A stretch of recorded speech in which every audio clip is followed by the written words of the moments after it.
get greedy with like knowing yourself and like spending time with yourself, especially like when you're an athlete, because when you leave the sport that you dedicate your entire life to and you're detached from that thing, you'll figure out who you are. And it has to be something so much more than the person you are in your sport. I just wrote that down. Get greedy. I did too. So did I literally wrote that down. I'm Maddie. I'm Azhani. It girls. Maddie, Berezowitz, and Azhani Tealer. I'm lit girl. Podcast with a couple it girls. Yes, ma'am. I'm lit girl. Podcast with a couple it girls. Lit girl.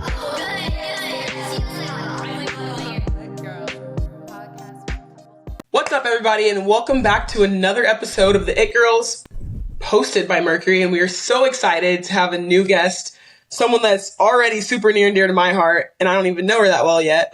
Miss Anna Wilson. Anna, what's up? What's up, you guys? I'm super excited to be here. Really grateful for the opportunity to talk to you guys, and I'm just really excited to see where this conversation goes. That's awesome. She thinks she's pumped. Like, I was just telling her before the episode that Z and I have been talking about this for like, since we got you on, we've been like, she's going to be so good. Especially when we were texting, I'm like, she's texting me all this stuff. Like, it's going to be amazing. But Anna is our, what number national champion, Z? Dude, we've had like 4 national champions on. You might be number 4, I think. Yeah. Number, but like just as significant, especially women's basketball too, as women's basketball continues to get so much better. I don't know. I'm just excited. I'm excited to see where women's basketball specifically is going to go in the next few years. Yeah, it's going to be massive. I can tell you that. The trajectory of it is insane. It's unpredictable. And women's basketball is something that everyone should buy into right now with the climate of the players and the caliber and everything like that. It's going to be amazing. I know you said that you spoke at the White House about NCAA women's basketball. Talk us through that a little bit. Like, what did that look like? What were kind of some major talking points you had in that conversation? Yeah, so how that all kind of came about. So I was playing in the NCAA tournament the year before. So this is before my 6th year. So in 2021, and this was my 5th year. We had gone to the national championship. All this stuff was kind of going on with the NCAA, like all that stuff you saw with Sedona Prince and everything, like all the videos, all the pictures. One of my strength and conditioning coaches came out with a video and a little statement as well about like the weight room and everything, because we had like 25-pound weights and stuff like that, which is crazy, and like yoga mats and stuff. And then you see the guys tournament and it's like this complete like contrast, stark contrast and everything. And so, Tara, we're all kind of upset, but, we're really focused on winning the tournament and everything.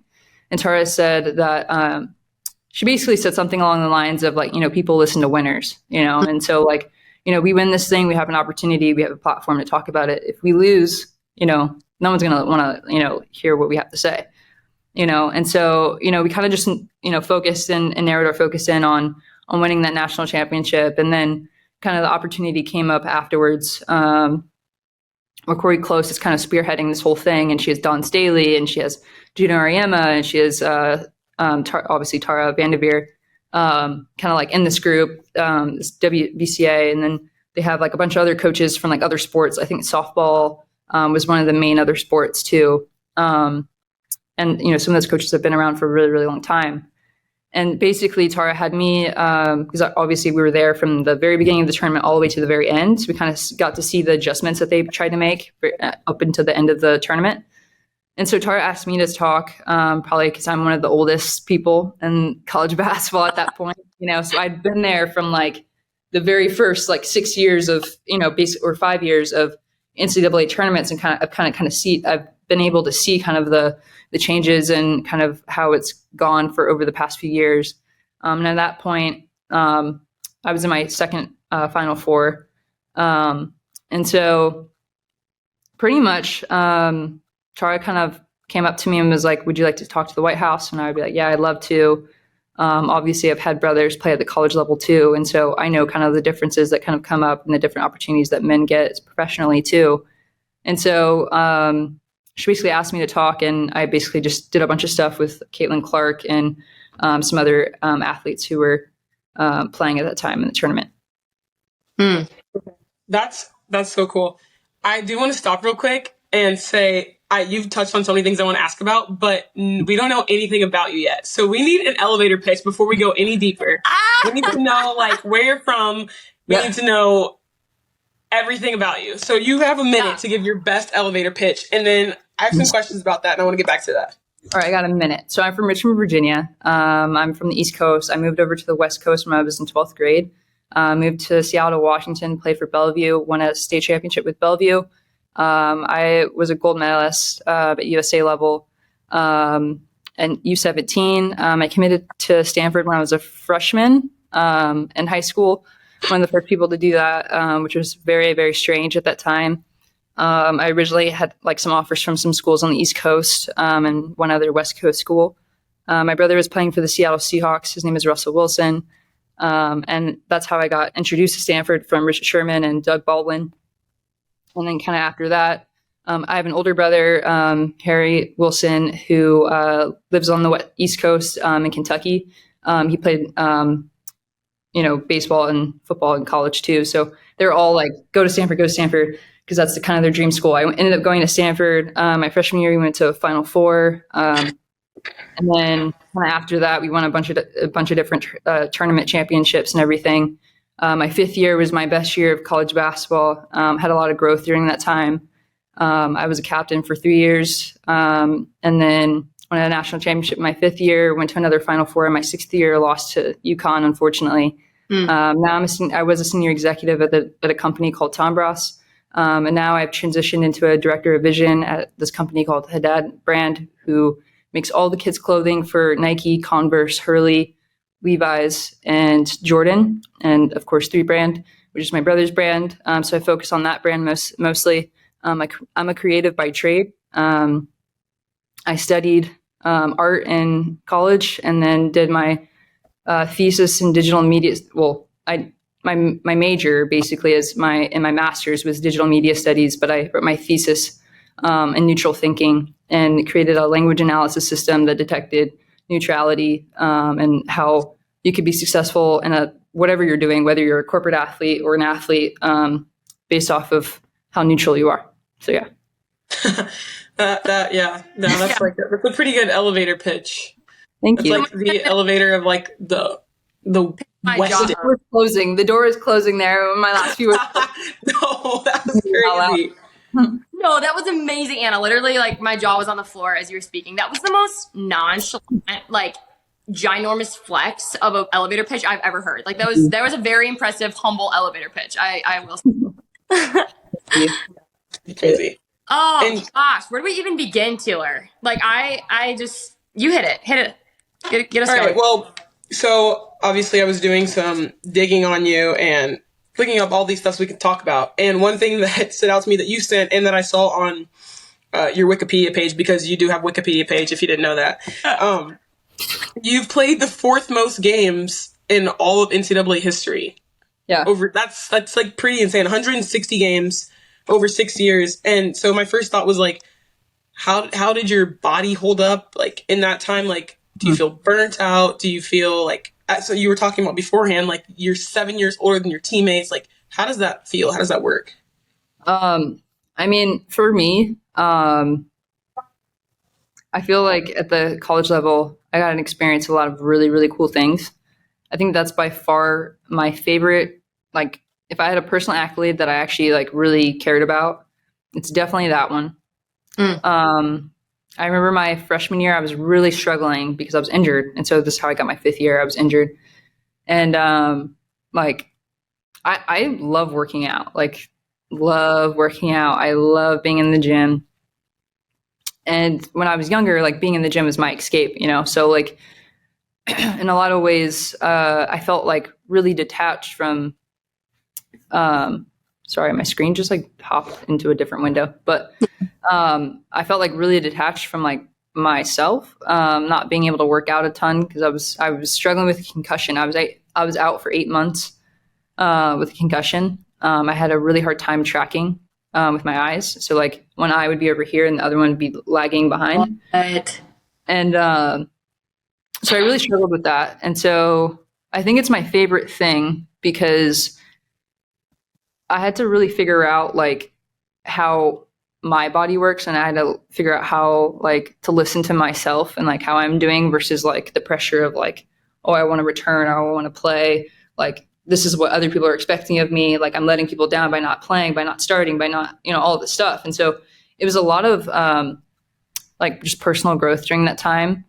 And so being able to play for 160 games, being there while Tara like reached 1,000 wins, and then like also being there like for her to like surpass like Pat Summitt and all those things. I just think that like being able to play in the most games, like fourth most games ever, while struggling with injuries my first 2 seasons, was massive, because the end of my career was a stark contrast to the beginning of my career, where like I was playing like 2 and 3 minutes to where I was playing like 32, 40, not coming out of the game.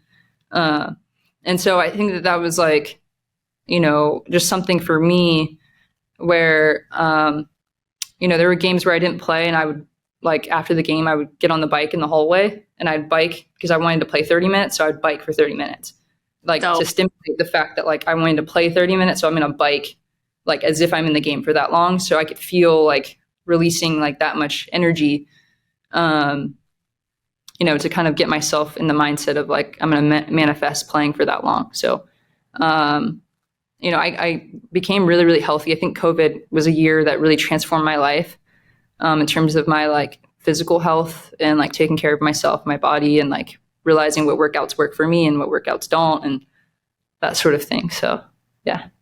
Absolutely. Speaking on the conversation of Stanford, I feel like when I think of a Stanford student athlete, I think of someone who kind of like has it all. Sometimes going to sound bad, but sometimes people say that about Kentucky volleyball. Like, well, okay, let me tell the whole story. Like, our friend in the world, he's like, we don't get it. Like, Craig is our coach's name. He's like, how does Craig like recruit players who have it all? Like, they're really good at volleyball, they're like, they do well in school, and they're hot. And he's like, how do they have it all? And seriously, like, when I think of Stanford student athletes, that's what I think of. I'm like, y'all are obviously very intelligent individuals who care about your education too. You guys obviously are competing at the absolute highest level, with Stanford winning the Directors Cup like year after year with all 45 sports that you all have. With that being said, like, and this is going to come off bad, but I'll backtrack it. Something like my coaches often talk to me about is like, you need to show others that you don't have it all. Like, you need to like that perception that others have of you of like, you got this together, get this together. Like, when you build relationships with people, like, they need to see the vulnerable side of you that like, no, like, I do not have it all. Like, this is a mess. This is a mess. This is a mess. So for you, I'm sure people have that perception of you too, like with your family and your social media and your basketball career and you academically. Like, what is your approach to like being like, no, y'all, like, this is how I'm gonna approach with vulnerability, with courage, to show you like I'm more than student and an athlete. Yeah, I mean, it's definitely a balance. I think that like concentrating on the things that you don't have, like the weaknesses and stuff. Like, I'm gonna boast about my weaknesses and the fact that like, that's how I relate to someone else. If I have a teammate who's sitting on the bench or something like that, I'm going to relate to them because I've been there before. Like, I'm going to talk about those experiences more than talking about like some crazy, amazing thing that happened to me. But I do think that Stanford athletes do have it all, in terms of like they get the best of both worlds. They get to compete for championships, and then on top of that, they're going to get the most amazing class experience. And I mean, that's really the selling point. And it's not like really a 4-year decision. It's a lifetime decision, sort of thing. And it's really like, I want to be around people who are great because I don't have it all, because I want to be around the people that have the tools that I don't have so that I can add more to my toolbox, And so I think that it's really like, if I like, there's like kind of like this saying, like, you're the sum of the 5 people you hang around, Absolutely.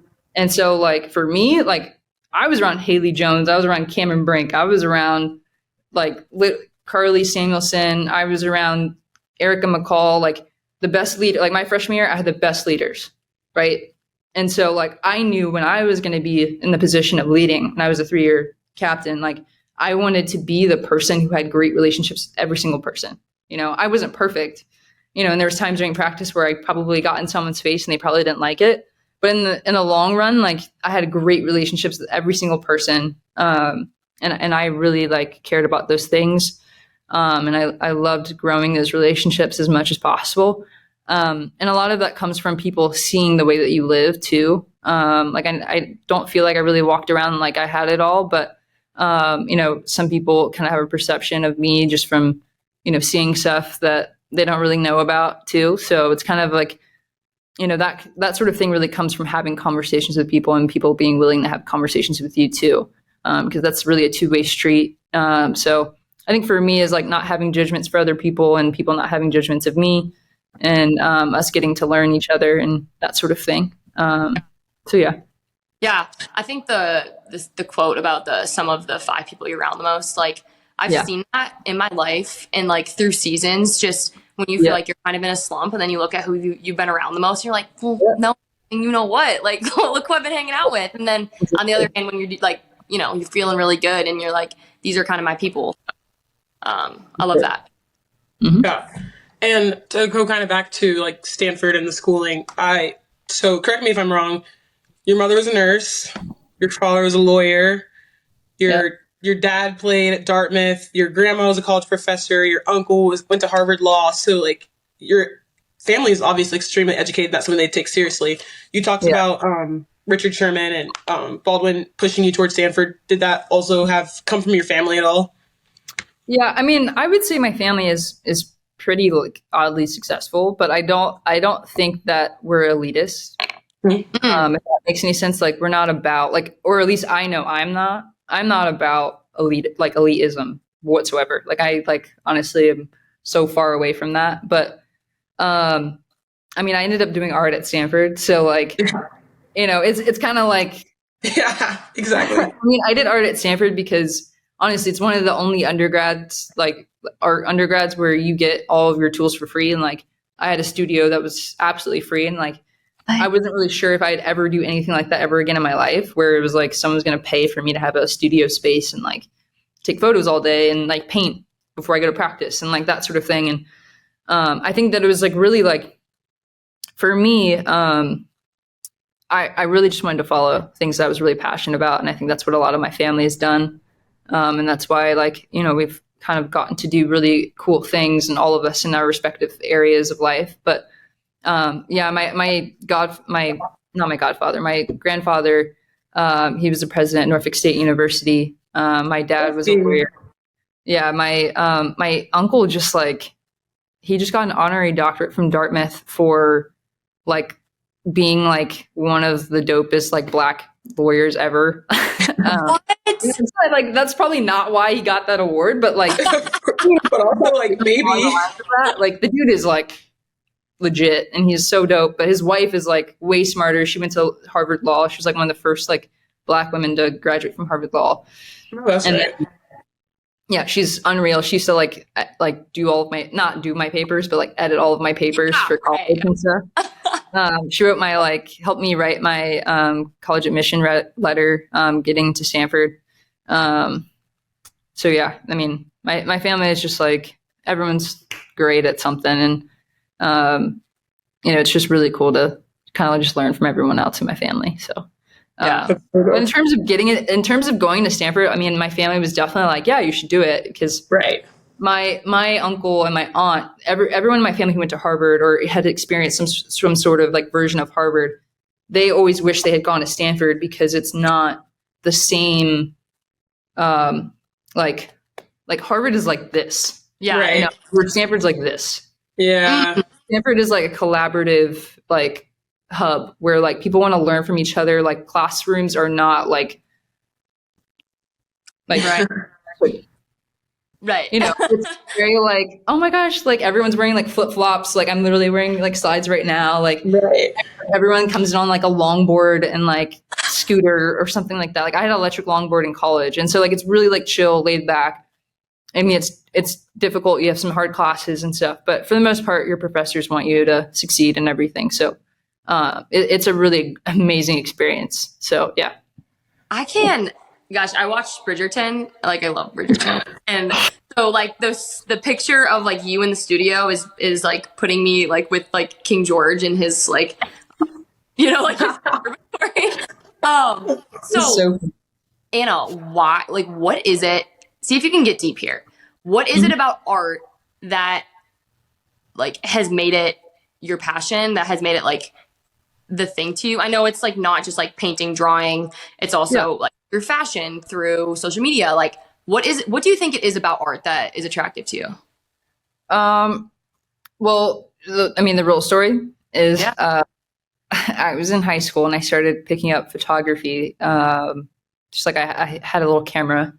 I picked up photography, and then I got my concussion, and I was having a really hard time with memory. So I was taking pictures of a bunch of different things. And then I was in like a cell phone photography class, which sounds like super fake. It sounds like one of those like electives that you just take like just to go away.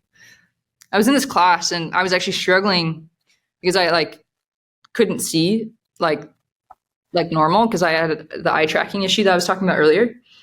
But my teacher was saying that like how I should pick up photography like as a more serious thing from the images I was taking. And I was like, nah, I can't do I can't go to Stanford and like do art. Like I went to a prep school and I was like, I loved environmental science. I love the environment. I love nature, all that sort of thing, all those sorts of things.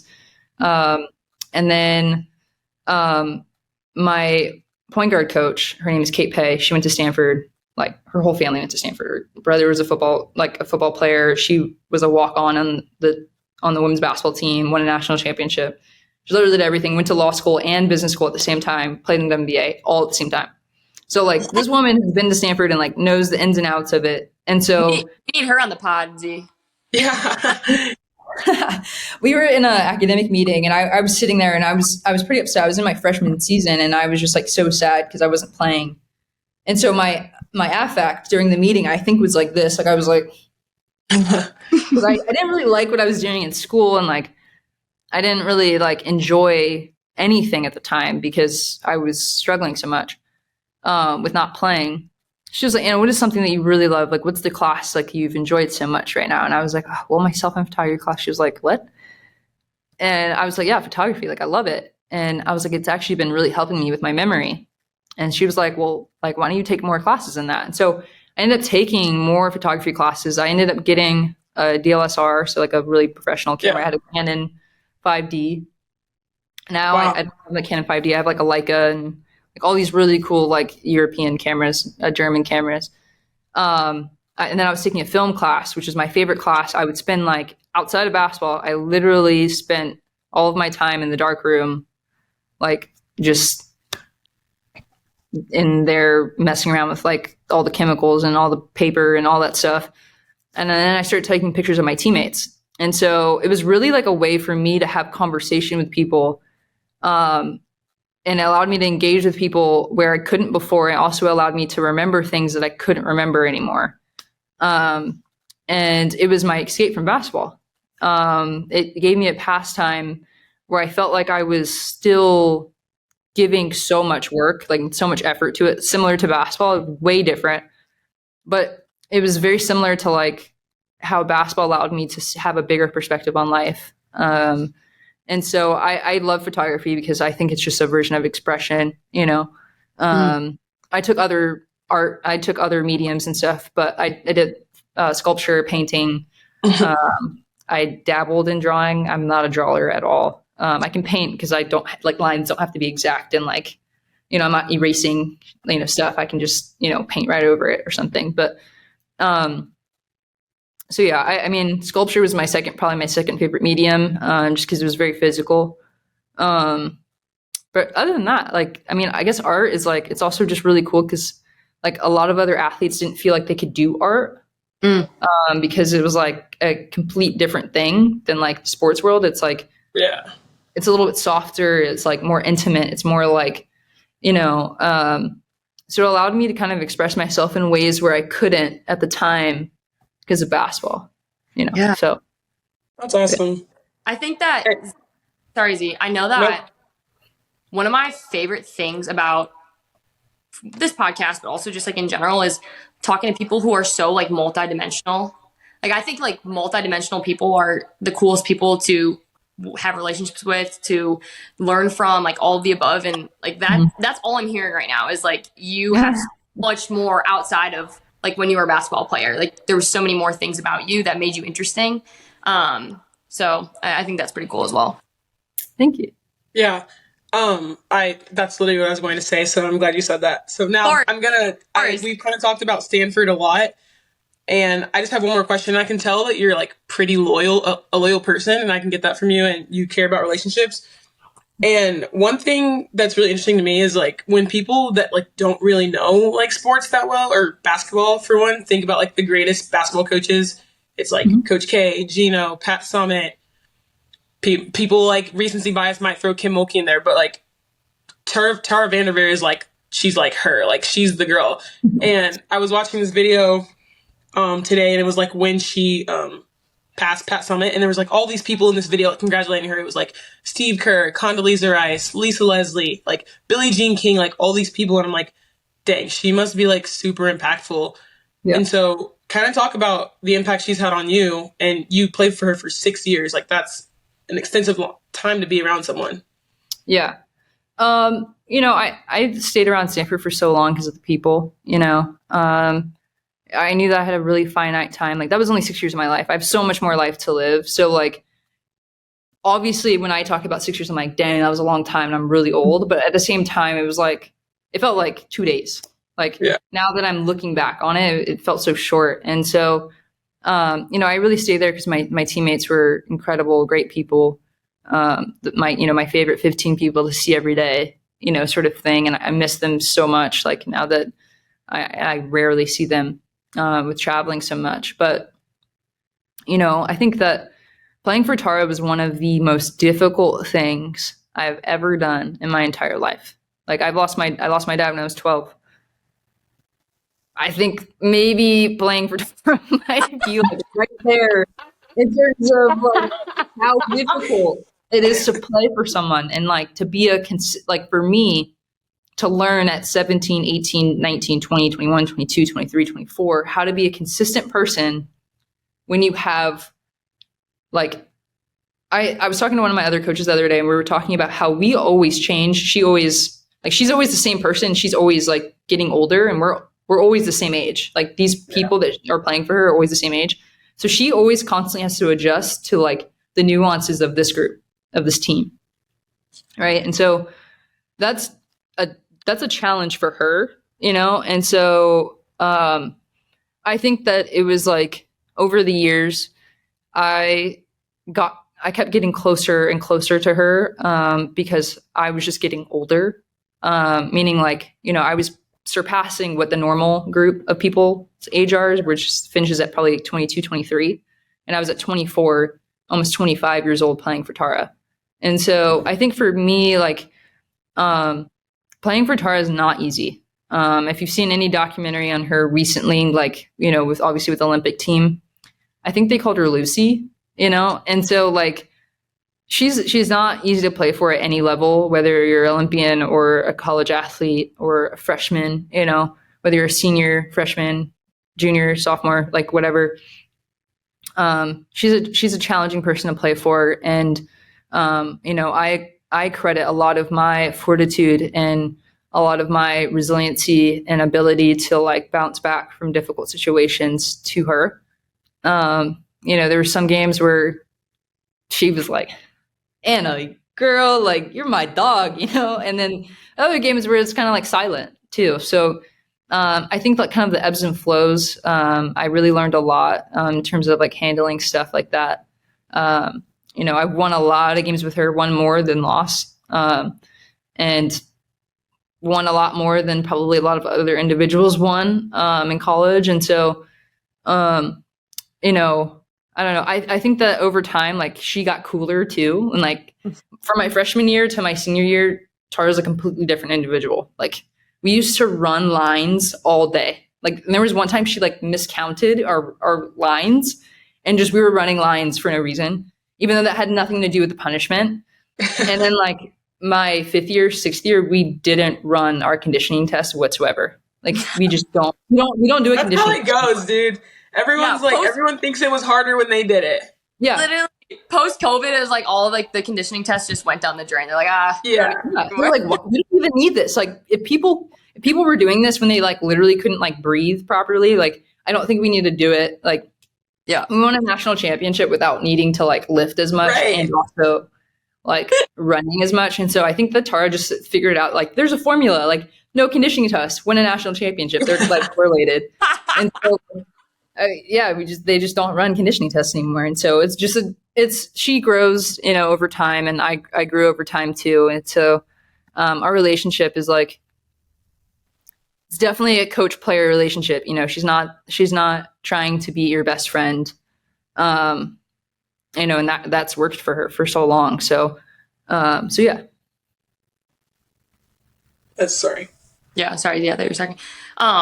Which I respect the heck out of her too for being like keeping those boundaries too. Because I think it's almost more frustrating when a coach tends to go the other way, where they cross that boundary into like friendship player relationship. Then that becomes like a bigger problem than if it's just like strictly, coach player.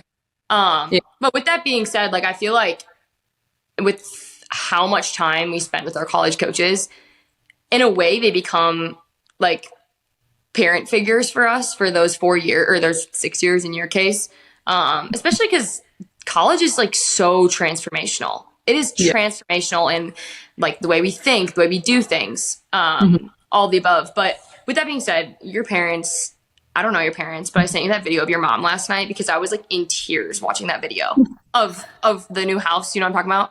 Yeah. Oh my gosh, I love her. I don't even know her.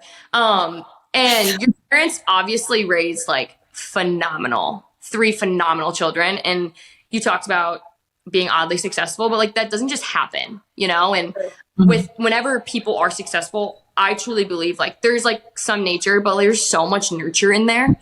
And so I know growing up for me, like I love my parents to death, and I'm one of 4 kids and all of us are going to play college sports too. So like, I think about like what they said to me, and growing up, my dad would always say like, do what others don't. That was like his thing. And Z, I say it all the time, but like, what was like a phrase that you remember your parents just preaching into you all, or what were some things that they were like, this is what's important, this is what's not important, that kind of guided you and your brothers to make the decisions you all made and get to where you all are at now? Yeah, I would say probably Russell would probably say that my dad said more like kind of like one-liners, that sort of thing. My dad passed away when I was 12 years old, so I never really got to have those conversations with my dad at that time. And I probably also can't remember because I think when my dad started, like he was like kind of in the hospital in and out for like a few years, like I think like 3 or 4 years when I was 9. And so like my earliest memories with my dad were like playing basketball after dinner and that sort of thing, like playing one-on-one. Other than that, like I didn't really, my mom loves me and loves what I'm doing, whatever it is I'm doing. She loves it. Like wants to know what's going on, all that stuff. She's into it, that sort of thing. My mom absolutely knows nothing about basketball. Loves me, loves the team, knows nothing about basketball, knows nothing about football. She will be at Russell's games like screaming about something, and like the play probably hasn't even started yet. So my mom is very supportive. Yeah. I do think that something, that I probably gained a lot from my parents, honestly, was like a lot of independence. I was like, I kind of went through my college career, kind of like my freshman and sophomore year was like pretty tough. And, I relied on a lot of the things like coping mechanisms I learned when I was when I was like dealing with my dad being in the hospital and like my mom having to like be gone for work. So like I learned a lot of like depending on myself, like depending on my faith, like depending on my friends and like that sort of thing. And I know that like, my family's always there. for me and that sort of thing. But like at the same time, like I got through some of the stuff in college, like not by calling my mom and being like, oh my God, like this happened today in practice. I'm like so upset that it happened, like that sort of thing. And I just kind of like stuck with stuff and learned how to finish things from like start to end, you know, rather than like resting sort of in the middle or stopping kind of in the middle of things. So I think that that's probably like some of the things that I learned probably indirectly from my parents. My mom worked super, super hard, even though, you know, my dad was pretty much like on his deathbed for like in and out of, you know, out of time, you know, sort of thing. And so, you know, I think that that was probably the biggest thing that I took away from my parents. And, you know, me, Russell, and Harry had all different kinds of upbringings and stuff. And so that's probably why we all have different kinds of personalities and stuff. So yeah. Our faith is like all of our own. Like we can't take our faith from our family, our friends, whatever. But your brother, Russell, is like kind of the face of faith in the NFL. Mm-hmm. And you also said that you were a leader in FCA. And earlier in the podcast, you said something, it comes from like my favorite scripture. You said like you boast in your weakness, and that's 1 Corinthians 12:9. And I just think that's really awesome. And so I kind of want to hear about your faith, and then also like boasting your weakness. You had a really tough couple first years of school. Like how did your faith kind of lead you through that? Yeah. Well, yeah, my brother, like, you know, he's a really big believer. And he's a person that's very outspoken about his faith. You know, and I respect that a lot, especially with kind of his, you know, Russell's been pretty darn successful, like his entire life, like literally super successful. I remember being in the car and I'm gonna say I was in the back seat because I was pretty young and I probably shouldn't have been in the front seat. So I'm gonna say I can't really remember, but I do remember him saying in the car, he's like, one day I'm gonna make millions of dollars. Like, and I don't just mean like I'm gonna make some money. He's like, I'm gonna make a lot of money. Like, you know, and I think that he's a person that's always spoke things like out in his life, you know, and so you know, I really respect his like consistency in his faith. However it looks, you know, he's very consistent in his faith. Whether he's super like winning Super Bowls, you know, in his first few years of the NFL, whether he kind of got that starting spot over Matt Flynn, you know, that sort of situation, kind of being a 3rd round pick, being super short, like everyone's like, no, you're not going to do this and that. Russell's literally defied the odds every single time, you know, and like, I think he's someone that a lot of people, like I was watching this, this is kind of going all over the place, but I was watching this Kanye West documentary and it was talking about kind of like they hate you when you become great, you know, sort of thing. I think Russell's one of those people that people constantly have something to say because he's someone that's so consistent. And so you try and find like these little things about people that you don't like, or these things that like, you know, they struggle with, or they aren't doing that great in this area, so that you can like magnify, you know, things that aren't that great about them, you know? And so I think for me, seeing someone that consistent in a world where it's like instant gratification or social media and all that stuff, like I think that's been huge for me in terms of like staying on my own path. I think we both have like very different paths and very different personalities and ways that we want to live our lives. But I think that he's a person that has such strong faith, and, you know, I respect that so much, you know. He's definitely has an alpha personality and all of these things, but he's a person of very strong faith and very committed to anything that he's doing. He wants to be great at, and so I think his faith is also a testament to that too. So cool. And I have, when you were talking, Z knows this story, but I have a mentor at school who talks about like manifestation isn't really the term Christians use to talk about like speaking their dreams and goals into existence. You know, that's not really the term we use, but he phrased it so well for me. He was like, you know, he's a father, and he's like, if my 16-year-old son came to me and was like, Dad, I want to buy a Tesla. And if you're the dad, you're like, son, like, I want you to have that Tesla, but I'm not just going to give it to you. Like, you need to be putting the work in day out, day in, day out.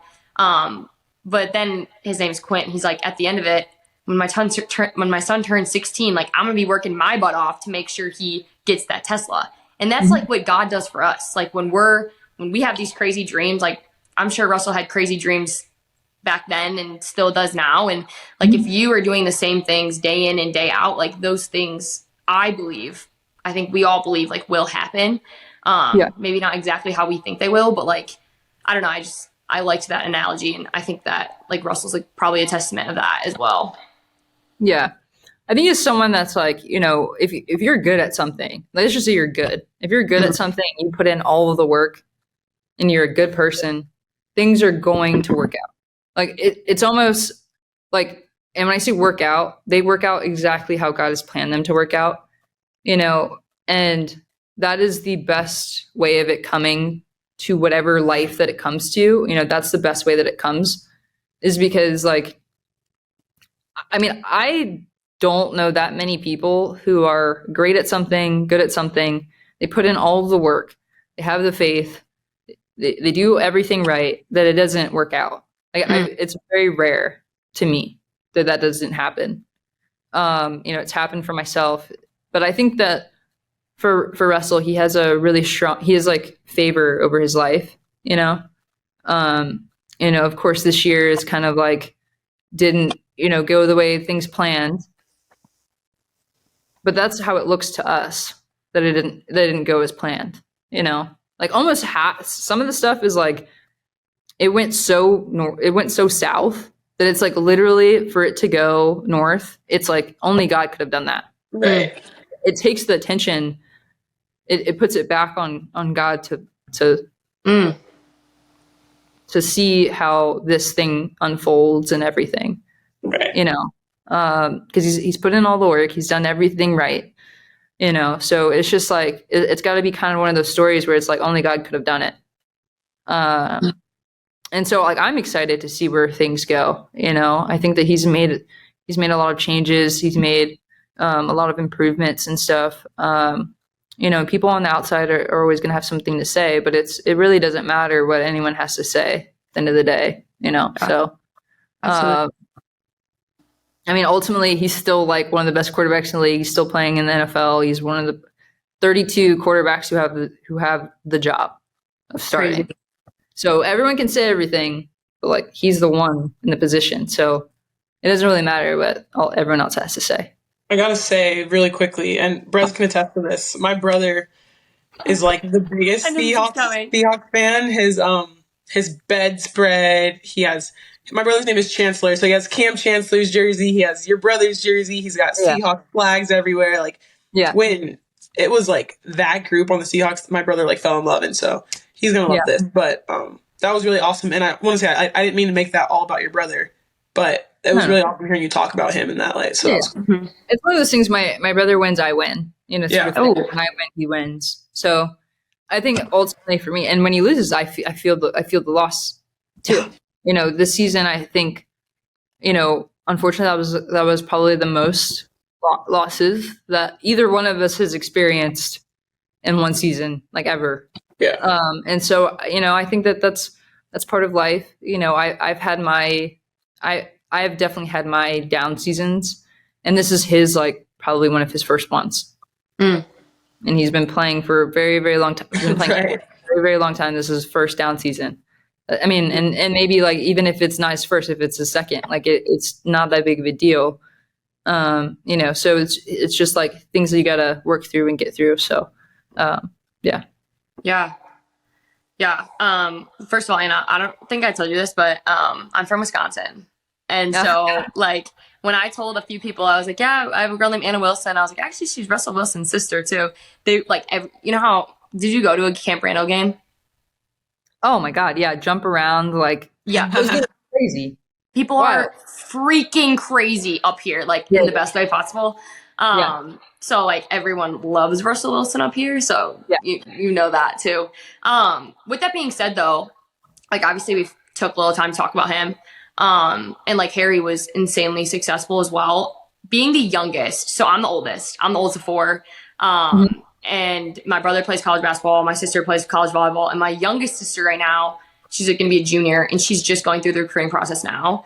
And it's like she's in a similar position as you in terms of like she has 3 older siblings who have all kind of created paths for themselves that like have turned out to be pretty successful. And I think it's like it's been really good for her because she's like going to be the best athlete out of all of us because she's like lived in the gym.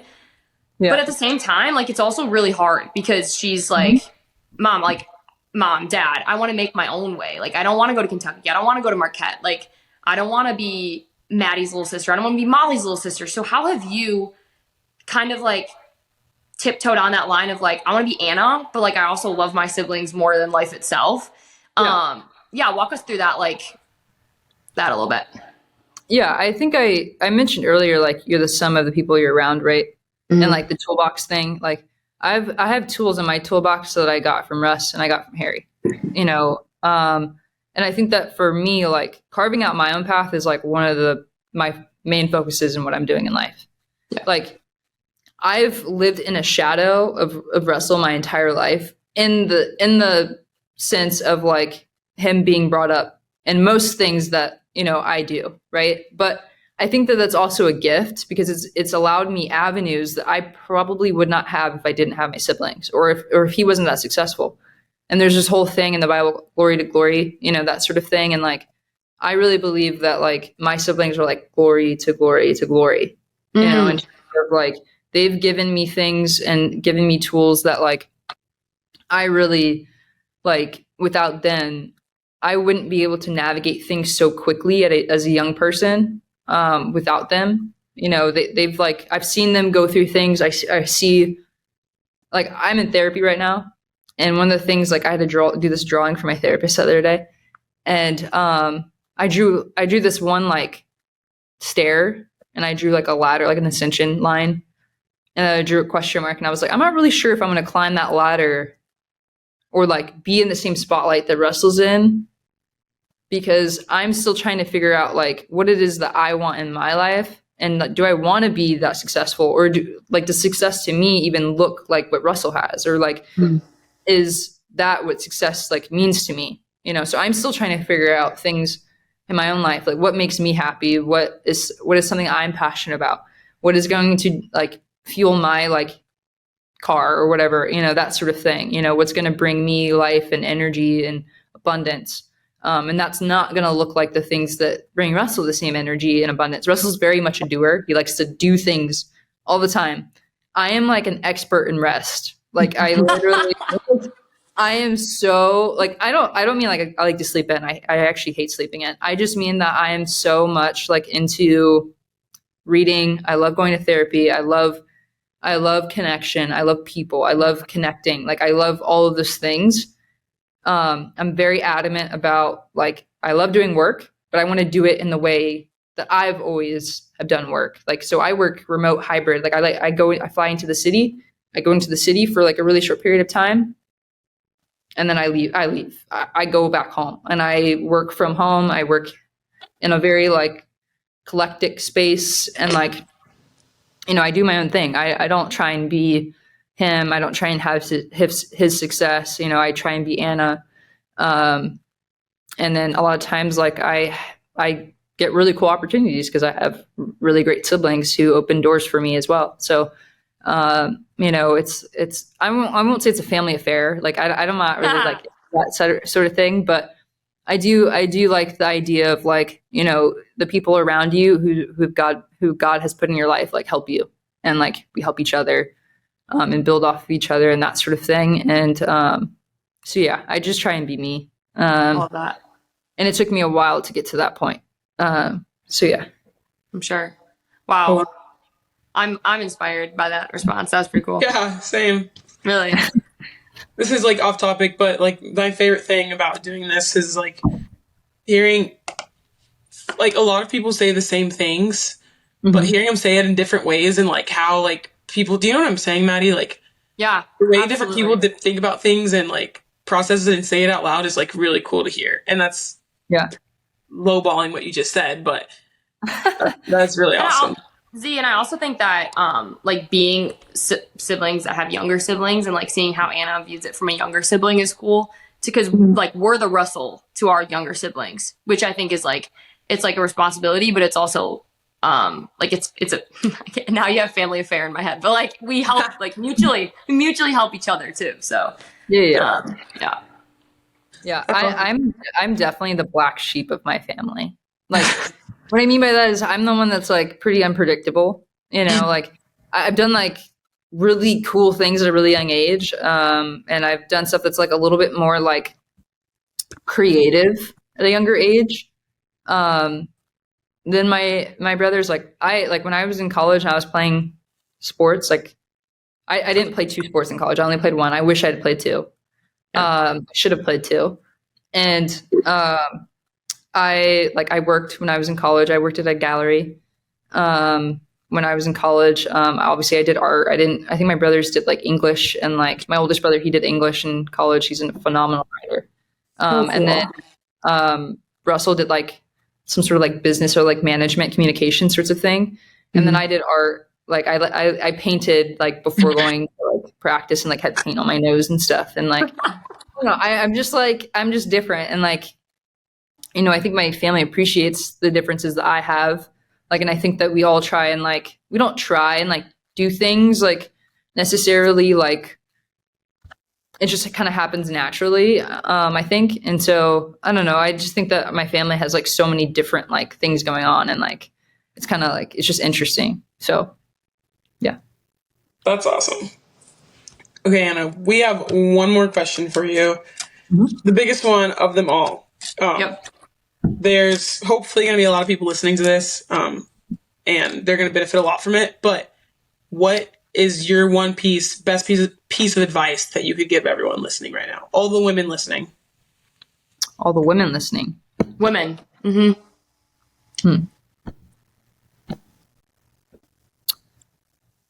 Well, I mentioned earlier that I'm going to therapy right now. And I would say I would say, okay, go ahead. No, you go first, and then we'll go.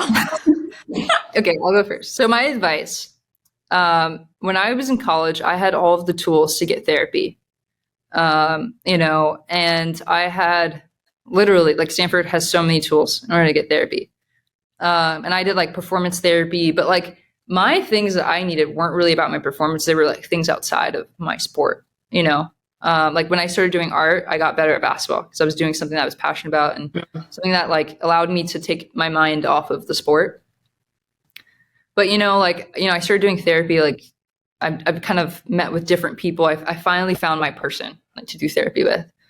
And I think it's one of those things where like learning and like figuring out what's going on the inside is like so important. And I was reading this book. I was traveling around and I went to this bookstore and I found this book, and then like it has like a little blurb, and it talked about like, this is the best book you'll ever read about Jesus. So I picked it up and I was like, okay, I'm gonna read this book. And like it talked about the false self, and then it also talked about just like getting to know yourself, because the more you get to know yourself, the more you get to know Jesus, sort of thing. And I think that one of those things is like understanding who I am, you know, especially with the social media world, and especially for women. Like in the world of social media, we get so much validation, we get so much affirmation, we get almost an information overload on like who we should be, how we should be in relationships, how we should be like in whatever spheres of the world that we're in, you know. And it's really like, who am I? What matters to me? Like, am I doing this? I just thought of a J. Cole line, but like, am I doing this?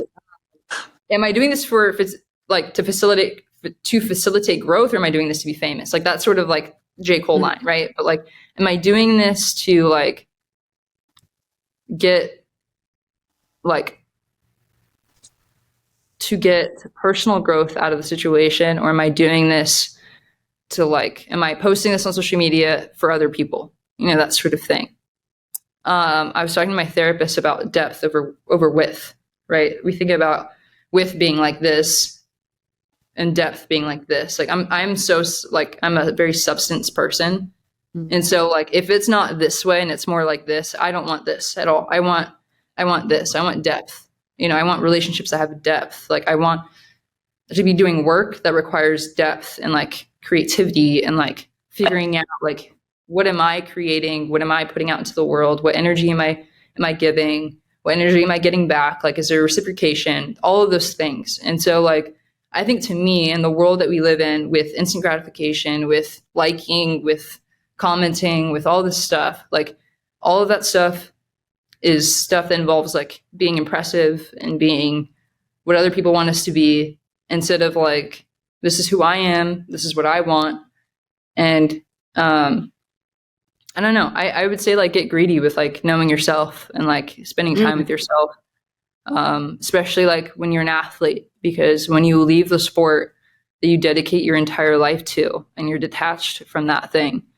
I mean, some people will still play professionally, but you'll figure out who you are. And it has to be something so much more than the person you are in your sport, because when you're not playing it anymore, you're not around the same 15 people, 12 people, 24 people.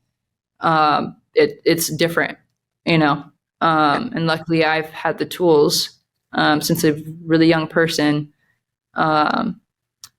to search for those things. So that's my advice. Get greedy. I just wrote that down. Get greedy. I did too. So did I literally wrote that down. Well, all I was going to say is about what you said is the reason we were laughing is Z and I were having that exact conversation last night. Like you literally took the words out of our mouth. We were talking about therapy and like really like how much of a difference it can make in people's lives. So when you started saying that, that's why we both started laughing, because we're like, what are the odds of that? Like her bringing this up and we had just started talking about it. Yeah. I'm surprised you didn't make fun of me, because I told Anna that you were going to make fun of me. So no, I wouldn't make fun of you, but not on this. But as soon as we're done recording, I probably will. So fun. Oh, Anna, this has been seriously like just the biggest blessing. Like I said, we love talking to people who, I said the multidimensional thing, but I think the depth thing that you mentioned is something that is like really going to stick with me. And I'm probably going to go tell my boyfriend too, because I'm talking to him about, that was like the perfect like verbiage for what I'm trying to say. I'm like, you know, Nick, I want like depth, like rather than width. So I'll be taking that. I like that a lot. Yeah. Yeah, I don't like, I was talking about that in therapy and we weren't talking about the submarine situation, but when you just, obviously when you look at the ocean, you know, you're looking at the surface of things and there's so much undiscovered, like when you think about the ocean and how deep it is, like literally that thing is so deep, so wide, right? But when you think about the depth of it, there's so much of that hasn't been discovered. And just like, kind of, that's the same thing with like people too. You know, you see a lot on the surface, like you see social media, you have a perception of me, you read some article, I'm really like, you know, there's accolades and stuff, but there's so much like in between, there's things that are required and prerequisites and stuff that are required in order to get to those accolades and stuff. And so, and even like, you know, I don't really believe in failure too much, but I just think that there's so much to depth that is like, man, that thing is like driving I want that to drive every single thing that I do. And so if it doesn't have depth, like I'm not a part of it. So yeah. So cool. That's awesome. So cool. What an episode. Thank you, Anna. Thank you so much for joining us. Kind of was hectic getting you on, but I'm glad it worked out. So.